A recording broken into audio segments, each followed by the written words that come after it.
Let's go. Hi hello friends, ಎಲ್ರಿಗೂ welcome back to my mini blog. Night late ಆಯಿತು, ಹಂಗಾದ್ರೂ ಬೆಳಗ್ಗೆ ಬೇಗ ಎದ್ದೇಳೋಕ್ಕೂ ಆಗ್ತಿಲ್ಲ. ಹಂಗಾದ್ರೂ ಬೇಗ ಎದ್ಬಿಟ್ಟು ಎಲ್ಲ ಕೆಲಸ ಎಲ್ಲ ಮುಗಿಸ್ಕೊಬಿಟ್ಟು ಅಲ್ಲಿಂದ ಮದುವೆಗೆ ಹೋಗೋಣ ಅಂತೇಳಿ ಹೊರಟು. ನಾನು ಸ್ಯಾರಿ ಹಾಕೊಂಡಿದ್ದು ನೋಡಿ ನನ್ನ ಮಗಳೂ ಸ್ಯಾರಿ ಬೇಕು ಅಂದು ಹೋಗೋದ್ರೊಳಗಲ್ಲೇ ಮುಹೂರ್ತ ಎಲ್ಲ ಸ್ಟಾರ್ಟ್ ಆಗಿತ್ತು. ನಾವು ಆಮೇಲೆ ಮುಹೂರ್ತಕ್ಕೆಲ್ಲ ನಿಂತ್ಕೊಂಡು ಸಿಕ್ಕಾಪಟ್ಟೆ ಜನನೂ ಇದ್ದರು. ಆಮೇಲೆ ಸ್ವಲ್ಪ ಹೊತ್ತು ಕಾದು ಮುಹೂರ್ತನೆಲ್ಲ ಮುಗಿಸ್ಕೊಬಿಟ್ಟು ಅಲ್ಲಿಂದ ತಿಂಡಿಗೆ ಹೋಗೋಣ ಅಂತೇಳಿ ಹೋದ್ವಿ. ನಾವು ತಿಂಡಿ ಟೊಮೊಟೊ ಬಾತು, ಕೇಸರಿ ಬಾತು ಸೂಪರಾಗಿತ್ತು ಮಾತ್ರ.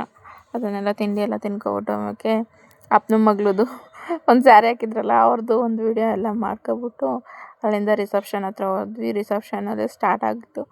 ಸಿಕ್ಕಾಪಟ್ಟೆ ಜನ ಇದ್ದಿದ್ದರಿಂದ ಫೋಟೋ ಸೆಕ್ಷನ್ನು ಅಷ್ಟೇ ಲೇಟ್ ಆಗಿಬಿಟ್ಟಿತ್ತು. ಲಾಸ್ಟಿಗೆ ಅದನ್ನೆಲ್ಲ ಫೋಟೋ ಸೆಕ್ಷನ್ ಎಲ್ಲ ಮುಗಿಸ್ಕೊಬಿಟ್ಟು ಅಲ್ಲಿಂದ ನಾವು ಕೇಕ್ ಕಟಿಂಗ್ ಎಲ್ಲ ಮಾಡಿಸ್ತಿದ್ರು. ಕೇಕ್ ಕಟಿಂಗ್ ಎಲ್ಲ ನಾವು ಒಂದು ವಿಡಿಯೋನೆಲ್ಲ ಮಾಡ್ಕೊಬಿಟ್ಟು ಅಲ್ಲಿಂದ ನಾವು ಅವರಿಗೆಲ್ಲ ವಿಶ್ ಮಾಡಿಬಿಟ್ಟು ವಿಶಸ್ ಎಲ್ಲ ಮುಗಿಸ್ಕೊಂಡ್ಮೇಲೆ ಅಲ್ಲಿಂದ ನಾವು ಊಟಕ್ಕೆ ಹೋಗೋಣ ಅಂತ ಹೇಳ್ಬಿಟ್ಟು ಊಟಕ್ಕೆ ಹೋದ್ವಿ.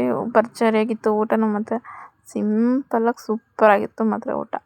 ಜಾಸ್ತಿ ಹೆವಿನೂ ಅನಿಸಿಲ್ಲ, ಏನಿಲ್ಲ. ಆಮೇಲೆ ಊಟನೆಲ್ಲ ಮುಗಿಸ್ಕೊಂಡು ಇವ್ರಿಗೂ ನನ್ನ ಫ್ರೆಂಡ್ಸ್ಗೆಲ್ರಿಗೂ ಒಂದು ಬಾಯ್ ಮಾಡಿಬಿಟ್ಟು ಹೊರಡೋಣ ಅಂತ ಹೇಳ್ಬಿಟ್ಟು ಅವ್ರಿಗೆ ಹೇಳ್ತಾ ಇದ್ದೆ. ಅಷ್ಟರೊಳಗಡೆ ಅಲ್ಲೇ ಸಾಂಗ್ ಹಾಕಿದ್ರು, ಡಿ ಜೆ ಇತ್ತಲ್ಲ, ಅದಕ್ಕೆ ಡಿ ಜೆಲೆಲ್ಲ ಡ್ಯಾನ್ಸ್ ಮಾಡ್ತಾ ನಿಂತ್ಕೊಂಡ್ವಿ. ನಾವು ಅವ್ರು ಡ್ಯಾನ್ಸ್ ಆಡೋದೆಲ್ಲ ನೋಡ್ಕೊಬಿಟ್ಟು ಅಲ್ಲಿಂದ ಮತ್ತೆ ಊರ ಕಡೆ ಹೊರಡ್ಬೇಕೆಂದರೆ ನಮ್ಮ ಕಂದನಮ್ಮನ ಬಿಟ್ಬಿಟ್ಟು ಅವ್ರು ಬೇರೆ ಫಂಕ್ಷನ್ ಇತ್ತು ಅಂತ ಹೇಳಿ ಅಲ್ಲಿಗೆ ಹೋಗಿದ್ರು.